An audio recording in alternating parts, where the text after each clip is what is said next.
Hey guys, I hope you're doing well today. As you can see, I am home now. I'm actually home for good because I graduated college on Saturday and it is now Monday. So you'll be seeing me in this room now as opposed to my apartment, so hopefully that's okay with you guys. But anyway, let's get into the video. This is going to be my 5th update for my Pan That Palette series, and I'm panning my Urban Decay Naked palette for this year.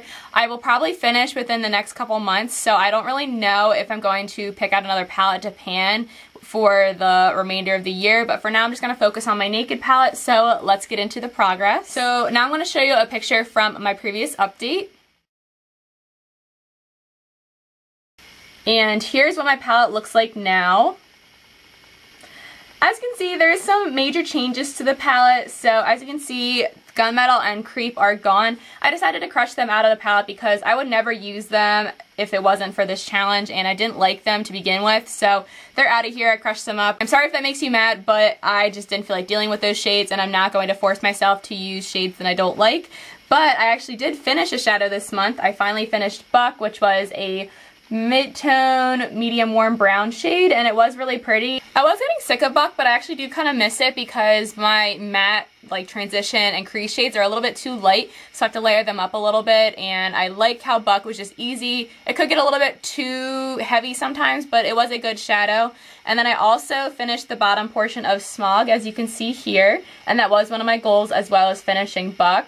And I finished about the same amount of product as Smog has up here, so I finished a decent amount of shadow this month. And then I also wanted to use up half of the top portion of Dark Horse, which I think was the rest of the shadow. I think I had already used up the bottom portion.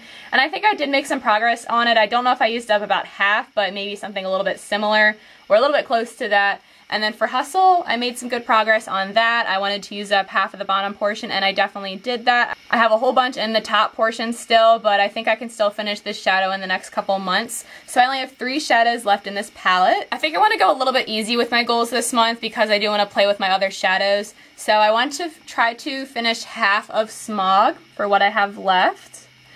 I want to either finish half of or finish Dark Horse. I do also want to finish the bottom portion of Hustle, which I think is pretty manageable as well. I think I can hit my goals, maybe not finish Dark Horse completely, but I definitely think I can finish half of it.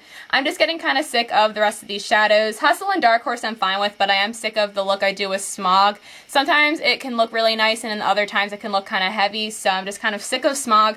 I did find a way to work with it, but I am pretty sick of that shadow. But the other darker colors I don't really mind because I don't really care about what I put in my outer corner. So that was my progress for my Urban Decay Naked palette for my Pan That Palette challenge for 2017. I hope your Pan That palettes are going really well. Let me know what palettes you're panning, and if you want, you can link your updates down below as well. Thank you so much for watching, and I'll see you guys in my next video. Talk to you later. Bye.